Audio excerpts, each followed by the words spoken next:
Terminou agora há pouco o jogo do Palmeiras contra o Guarani, a partida pela oitava rodada do Campeonato Paulista, que terminou empatada em 1-1, encerrando assim essa primeira fase do torneio, com o Palmeiras terminando em segundo lugar, atrás apenas do impressionante e organizado Novo Horizontino, que fez 4-0 em nós, aliás.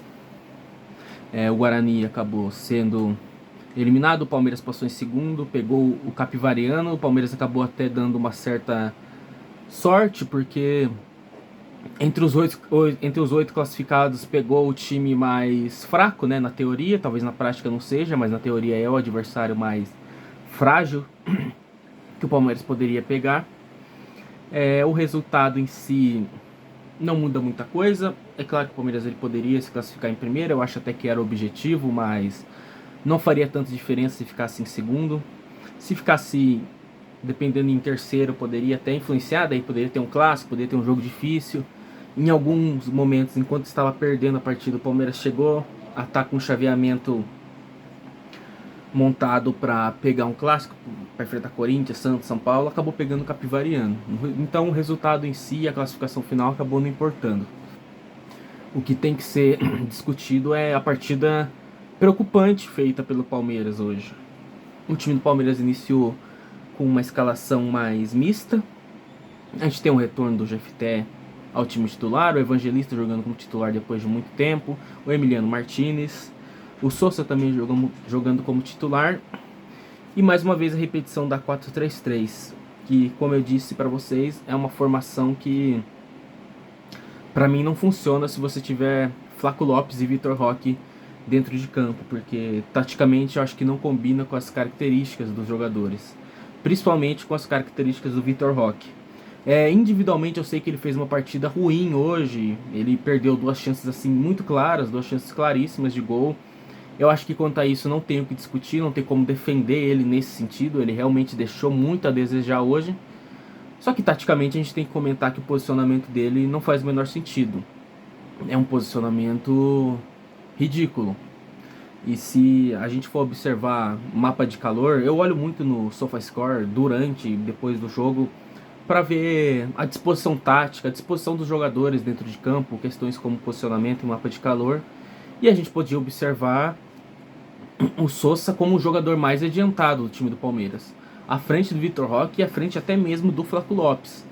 Então, são escolhas que para mim não fazem sentido. Eu nem acho que o Sousa fez uma partida ruim hoje, eu acho que ele fez uma partida boa, assim, no mínimo decente, no máximo boa, nada além disso. Mas é realmente uma escolha que para mim não faz sentido, né? Você ter o Flaco e o Vitor Roque em campo e o seu jogador mais ofensivo ser o Sousa. O primeiro tempo do Palmeiras eu não acho que tenha sido exatamente ruim.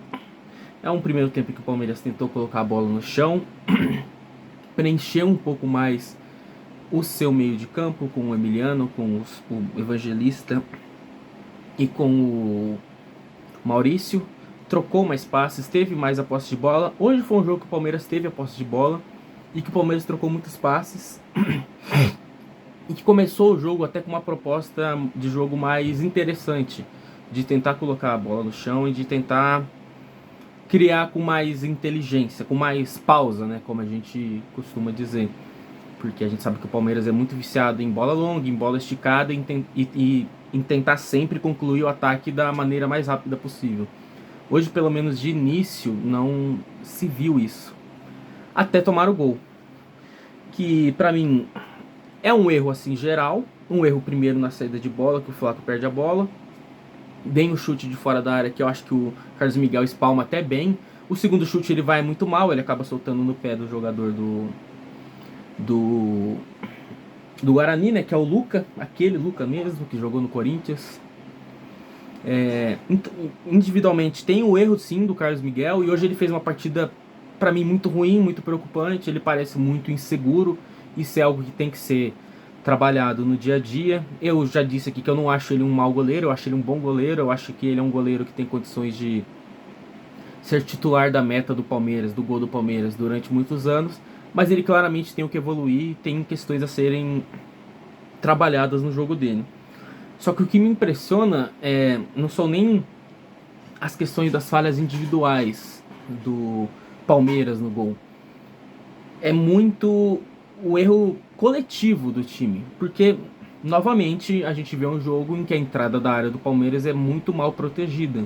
E não importa quem jogue por ali, pode ser o Emiliano, pode ser o Marlon, pode ser qualquer jogador. A entrada da área do Palmeiras é muito mal protegida desde 2023, desde a saída do Danilo. Desde que o Danilo sai do Palmeiras, o Palmeiras perde aquele equilíbrio defensivo que o time do Abel tinha. O Abel não conseguiu até hoje achar aquele equilíbrio. E lógico, não trouxe nenhum jogador que passa a função do Danilo nem perto do que ele faça, né? Com nem 10% da qualidade dele. Mas taticamente é algo que tem que ser resolvido, porque faz muito tempo que tem esse problema de proteger muito mal a sua área. Os jogadores dos times adversários sempre têm muito espaço para finalizar de fora. E foi nesse lance que acabou saindo o gol. E depois do gol, o Palmeiras entra em parafuso, né? Começa aquele desespero de jogar a bola na área. E algumas vezes o Gomes se apresentando quase que como um lateral direito para levantar a bola na área. E isso é uma coisa que para mim não faz o menor sentido, não é aceitável um time como o do Palmeiras ficar dependendo de cruzamento do Gustavo Gomes em alguns momentos da partida. Exemplifica totalmente a falta de organização ofensiva que o time tem. E muitos problemas na transição, o Guarani tendo contra-ataque, porque o Palmeiras, quando ele precisa buscar o resultado, ele não consegue atacar de maneira organizada. Ele vai no famoso Bumba Meu Boi, né? Naquela loucura. Parece um time de... Você já deve ter participado aí de futebol de final de ano com a sua família, casados versus solteiros, que é aquela desorganização. O Palmeiras, quando toma o gol e precisa buscar o resultado, se transforma nisso, né? Um time que não tem o mínimo de coerência tática para tentar buscar o resultado. Solta aí os dois laterais, o Jai bem adiantado, até mais do que o Jefté, que para mim é uma coisa que não faz sentido, porque por questão de característica, o Jefté ele é um lateral mais ofensivo do que o Jai, e aí eu não estou dizendo se o Jefté é bom ou não, não gostei da partida dele, eu estou falando do que faria mais sentido, do que seria mais coerente. Mas até acho que o Jai não fez uma partida ruim hoje, mas também não foi grande coisa, né? Enfim. O primeiro tempo termina 1-0 pro Guarani, é um primeiro tempo que o Palmeiras termina indo para cima de qualquer jeito. Mas as coisas pioram nesse sentido na segunda etapa, porque no segundo tempo aí é o Bumba Meu Boi mesmo. Aí é a loucura mesmo do time do Palmeiras. Porque o time do Palmeiras começa a acumular, a juntar gente dentro da área do Guarani e torcer pelo gol espírita, né? Porque, como eu disse aqui, o time do Palmeiras ele não tem coerência para atacar. Ele não tem organização ofensiva. A gente se pergunta também muitas vezes por que o Palmeiras toma tanto contra-ataque. É por causa disso. Porque se lança com todo mundo na frente e sem deixar o time posicionado de maneira correta. E é daí que nasce a transição, nasce essa dificuldade do Palmeiras de defender a transição. E o segundo tempo do Palmeiras é resumido nisso, são muitas bolas jogadas na área. O Fux sendo novamente o principal armador do time. Ele acha uma belíssima bola no lance do gol, mas eu tenho que falar aqui do Fux, o quão fraca foi a partida dele defensivamente falando.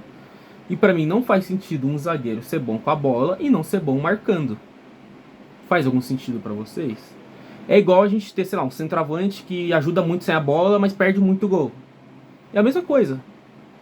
Ele é bom em um quesito, em um fundamento, mas no fundamento principal dele ele não é bom, ele deixa a desejar. E por isso que eu falo, o Palmeiras precisa do mercado de contratar um zagueiro, porque o Fux não é confiável, o Murilo há muito tempo não é confiável, o Gomes está em declínio técnico e físico, acho que muito mais físico, então a gente precisa de um zagueiro. Da mesma forma que a gente precisa de um volante, porque a partida do Emiliano Martins é patética, é vergonhosa. É embaraçoso ver esse jogador tentando jogar futebol. A gente fala que ele é ruim com a bola no pé, não é só com a bola no pé, é marcando também. Ele parece uma balsa no meio campo do Palmeiras, porque ele não marca ninguém, ele não acompanha ninguém, ele não cobre ninguém, a bola chega no pé dele, ele não consegue dominar, ele não consegue dar sequência na jogada. Eu queria entender qual que é a função desse jogador em campo. E aí, a escalação dele expõe mais uma vez a falta de caráter do treinador do Palmeiras, né? Que o treinador do Palmeiras falou que se chegasse um volante, o Pacheco ia perder o espaço. E aí o Pacheco, ele desapareceu do time e eu queria perguntar, chegou esse tal volante que o Abel falou? Esse volante Gasparzinho, Fantasminha, ele chegou no Palmeiras? Porque, que eu saiba, ele não chegou. Ele não chegou, a gente não contratou nenhum volante. Não. Então, o que aconteceu com o Pacheco? Ele tá abaixo do Emiliano Martinez? Quando vocês veem o Pacheco jogando e o Emiliano Martinez, você acha que o Emiliano Martinez ele está tecnicamente, taticamente, fisicamente, assim, acima do Pacheco? Na minha humilde opinião, não, né? Mas enfim, quem tem que ver isso é o treinador. O treinador também que desapareceu com o Larsson. Não sei por que o Larsson parou de jogar. Aliás, eu sei por que o Larsson parou de jogar. Porque agora o Evangelista voltou de lesão, né? E o Evangelista, segundo muitos aí, que ano passado era o salvador da pátria no meio-campo do Palmeiras, é óbvio que agora que ele voltou, ele tem que jogar. Aliás, porque afinal ele é o Iniesta brasileiro. Ele é o Luka Modric, o De Bruyne brasileiro. Porque o que o pessoal elogia esse cara, dizendo que não, ano passado, depois que ele se lesionou, o time acabou, como se ele fosse um super craque, como se ele fosse um volante geracional. Então é por isso que o Larsson não pode jogar, porque a gente tem o Lucas Evangelista, que hoje fez uma partida primorosa. Maravilhosa a partida do Lucas Evangelista, vocês não acham? Enfim, Palmeiras no Bumba Meu Boi, o Palmeiras finaliza quase 30 vezes, mas toma quase 20 finalizações. Parecia realmente um time de futebol, um jogo de churrasco, porque nenhum dos dois times sabia marcar e também não sabia atacar. O time do Guarani é muito fraco, é muito ruim. Não dá pra gente normalizar. Ah, mas o Palmeiras entrou com o time misto. Cara, o Palmeiras podia entrar com o time C, o time sub-20. Tinha que ganhar do Guarani. O time do Guarani é muito fraco, cara. Não é à toa que foi eliminado. Não foi eliminado à toa. É muito ruim o time do Guarani. Então não importa qual seja a escalação do Palmeiras, teria que ganhar. E é uma vergonha o Palmeiras não ganhar do Guarani. É uma vergonha. Não importa que conseguiu buscar o empate ainda, que levou azar em um lance ou outro. É vergonhoso o Palmeiras não ganhar do Guarani em casa. E assim, a gente tem uma substituição que... Depois que a gente chama o treinador de professor Pardal, tem muita gente que fica bravo.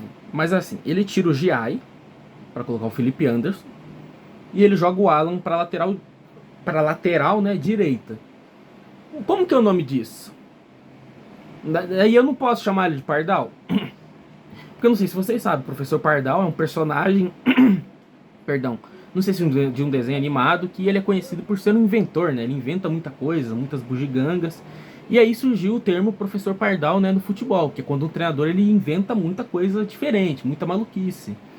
E vocês vão dizer que isso, dele tirar o Jair para colocar o Felipe Anderson e recuar o Alan para lateral direita, não é digno de ser chamado de professor Pardal?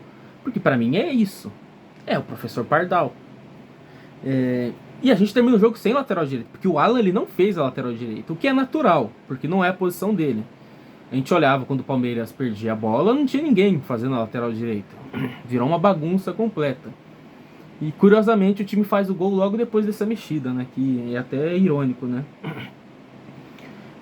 A cereja do bolo é o Palmeiras terminar o jogo com o Gomes de centroavante. E aí é algo que, cara, vai passar décadas. Décadas e décadas. Eu vou estar lá, velho, perto de morrer. Tomara que demore, né? Vai demorar. E eu não vou entender esse negócio dele colocar o Gomes para ser centroavante. Porque não faz sentido. Não faz sentido. Bate o desespero, tá lá o Gomes dentro da área jogando de centroavante. Qual que é... Como que defende isso? Assim, vocês que apoiam um treinador incondicionalmente, qual que é o argumento que vocês usam para defender isso? Para defender Gustavo Gomes de centroavante? Para defender Alan de lateral direito e essas invenções malucas que o treinador faz? Eu não tenho, assim, eu não sei explicar. Você sabe explicar por que o Gomes vira centroavante? Eu não sei, eu não tenho capacidade. Tá além da minha compreensão. Eu não sou tão inteligente. O Abel deve ser um gênio e eu sou um burro, porque eu não sei explicar isso. Você que entende a mente do treinador me explica, porque eu não entendo. Eu não sei explicar. Eu não tenho capacidade. Eu não tenho raciocínio para pensar numa lógica para isso. O jogo termina 1-1, o Palmeiras está classificado, vai pegar o Capivariano, provavelmente vai passar de fase, né? Eu acho, sim, muito difícil do Palmeiras ser desclassificado por Capivariano, mas daí o bicho pega a partir das semifinais, né? O Palmeiras, entre os classificados, só não teve um ataque pior do que o do próprio Capivariano. O Palmeiras fez só 8 gols em 8 jogos. E aí um time que investe 1 bilhão em 2 anos, fazer só 8 gols no Campeonato Paulista, pra mim é muito pouco. É óbvio que teve um nível de enfrentamento um pouco melhor do que de outros adversários, né? Além dos clássicos, teve o jogo contra o Novo Horizontino, que enfim, não quero nem lembrar. Teve o jogo contra o Mirassol, obviamente. Mas 8 gols em 8 jogos é muito pouco.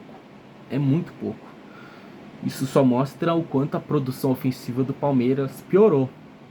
E se o Abel ficar insistindo nessa formação tática da 4-3-3, vai se manter ruim, porque não combina com as características do elenco. Não combina com o time, não vai funcionar. Ainda mais se ele tiver Flack e Roque, e o Roque jogando de ponta esquerda, não vai dar certo em nenhum momento. E aliás, no segundo tempo, o Vitor Roque em alguns momentos jogando até como ponta direita, né? Ele jogou em tudo hoje, mesmo na posição dele, que é de centroavante. Enfim, muito obrigado a todos que assistiram aí o vídeo, eu espero que vocês tenham gostado. Deixe seu like, seu dislike, sua crítica, seu elogio, compartilhe o canal, enfim, aquelas coisas que eu peço todo vídeo. Agora tem mata-mata de Paulista, a expectativa pela estreia do John Arias, e vamos ver o que vai acontecer, vamos ver se melhora alguma coisa no Palmeiras, né? Muito obrigado a todos e avante palestra.